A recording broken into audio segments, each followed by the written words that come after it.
Building resilience to climate shocks and stresses is essential for us at DRC because it touches the lives of displaced communities in all possible phases of displacement situations. Extreme weather events, such as flood and drought, can trigger displacement and conflict with immediate visible consequences. But helping communities be more resilient and absorb shocks also means that they are more self-reliant and less dependent on humanitarian assistance. And we need to ensure that the communities we're serving are not compromised in their ability to have an intact agroecosystem. For all these reasons, climate and resilience are very high on our priority agenda.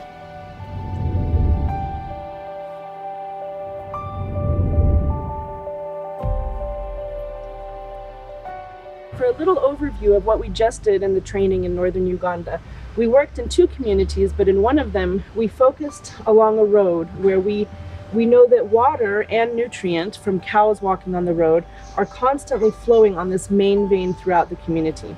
And then during major water and rain and flood events, all that water accumulates into the valley, which causes major road damage and which makes this road impassable, which means that people and products can't get to market and wherever they need to go.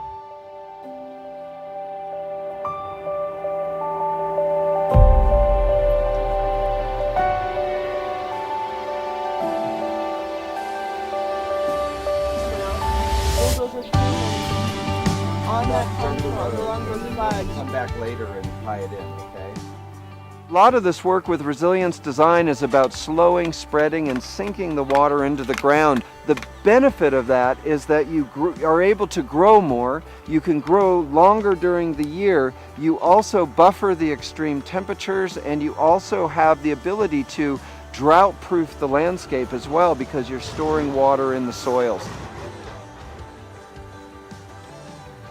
So this is a really important part of the foundation of community resilience, both from an ecological standpoint, a social standpoint, cultural standpoint, as well as an economic one.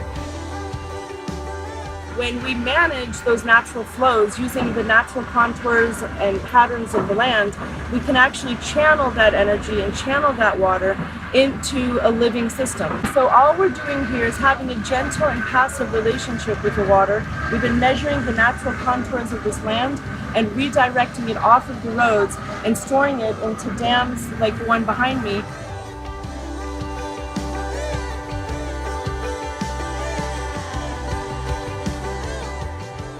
The first idea I like so much about this project is planting the rain before planting the crop. As in, if you have your field or garden along a slope, you are able to plot a contour locally using A-frame, which I will use to demonstrate. Actually, I will show people how to make the A-frame, and locally I'll be able to plot a contour.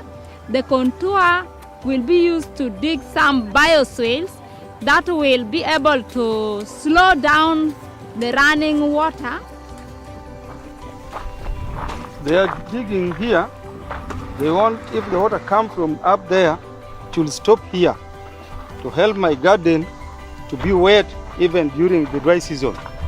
So I can grow other crops like vegetable and other things if I want.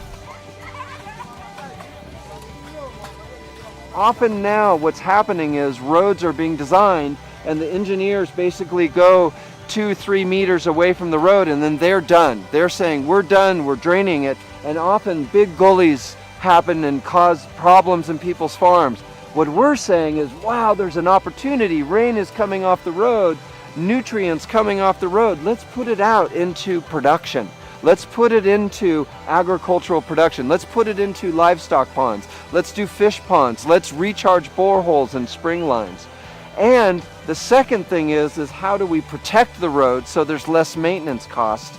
And one of the ways we do that is like what this project is doing right here, is that we are taking water that used to cause the road to be impassable in the rainy season and actually turning it into something positive for the community. So we're going from floods to food.